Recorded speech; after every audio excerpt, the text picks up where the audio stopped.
We organise demonstrations. We scatter flyers everywhere and make announcements through loudspeakers in the evenings.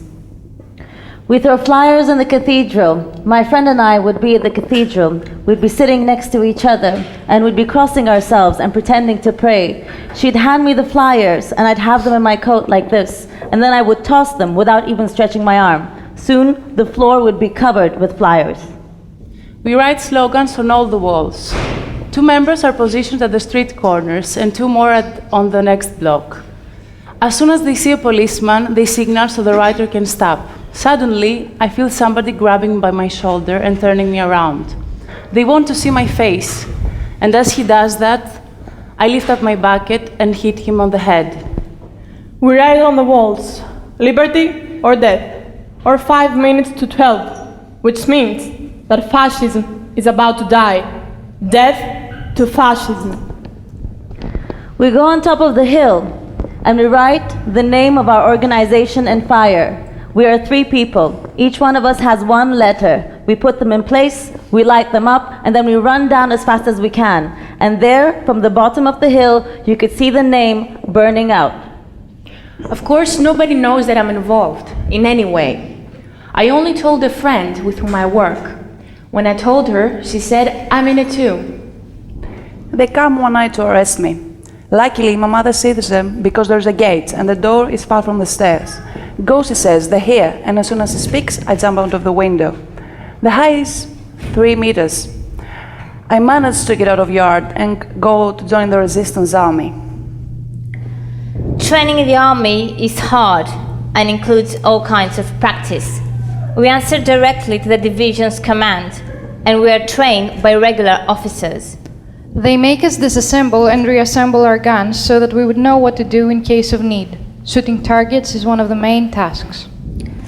In the beginning, they don't take us seriously because we are women. Yet, we prove that we are as capable as them. They can't beat us at target practice. And as far as the night shift is concerned, well, the worst is the 4 a.m. one. But girls respond much better than boys. Yes, the men accept us, they embrace us. To them, we're like sisters. We never have any problems. We give our word to our superiors that there will be no love stories before liberation. And this promise is absolutely kept. I can tell you, we sleep next to each other, our bodies close to each other, nothing ever happens. The men show us respect. They feel that we are, kin relatives. We climb up to the highest spot and make announcements against the enemies. We go everywhere we can, although they are after us. People throw flower pots from their balconies to provide us with arms against the fascists. There are neighborhoods where the collaborators dare not step foot. And when the collaborators try to enter those neighborhoods, there's huge uproar. In my neighborhood, they tried to enter 40 times and they failed every single time. They just failed. The resistance army is born to fight for freedom, and it takes vengeance on the fascists bravely, wherever they may be found. Every day we play with death.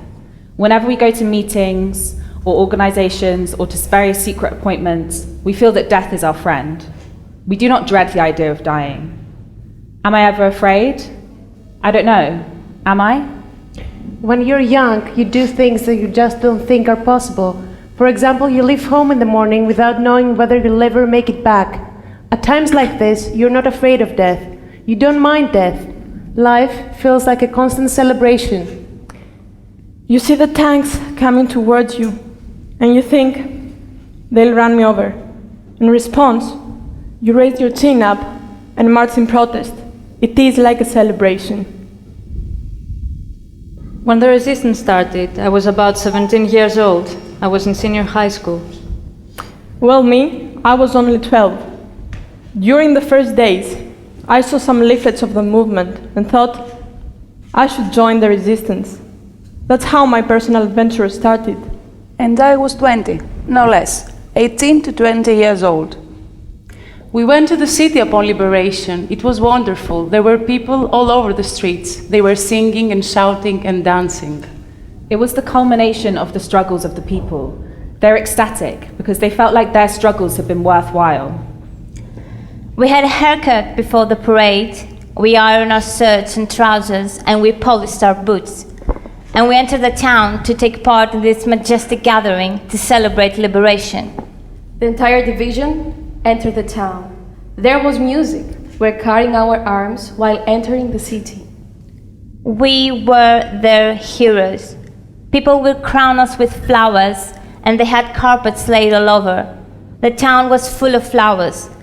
People will come to us and crown us with flowers. After the liberation, instead of catching those who collaborated with the enemy and bring them to trial, the state started going after us. Yes, when I went home, my mother told me, "You have to leave now." I was told they are going to arrest people. So I went to the house of my school friend Stella. I went there, but they came along and arrested me. I took my first beating there. They hit me just like you see on the street fights, with punches and kicks everywhere. They hit wherever they can. I remember I used to wear glasses then. They fell off, they broke. It was a hell. It was a terrible story. We longed so much to be liberated, and a couple of months later, we found ourselves having to fight again. A big demonstration was held in the center of the city.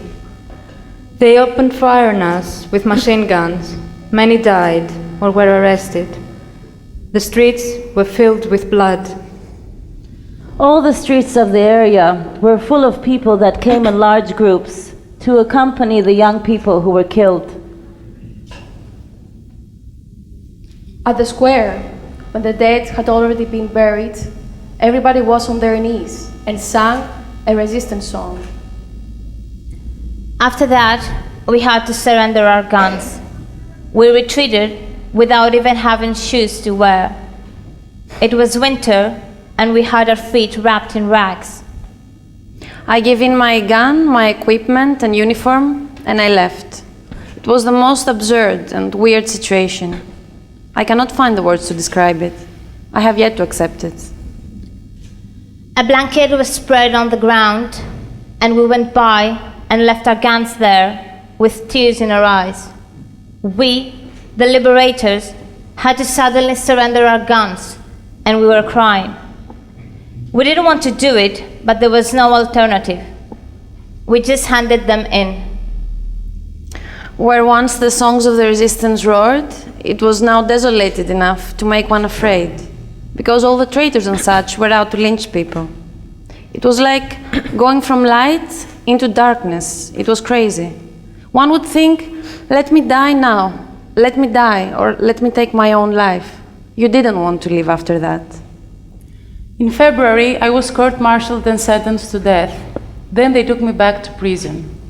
We were court-martialed and accused of agitation and propaganda, whatever that was.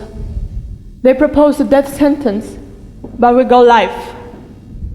We published a newspaper in prison. Looking at it makes me overwhelmed. For example, I found notes on nuclear power, and I wonder, was I the one who wrote all this? Yes, I gave a lecture on this subject too, a full report.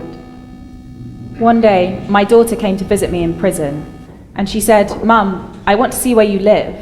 Is it better in there? Is that why you won't come home to us?"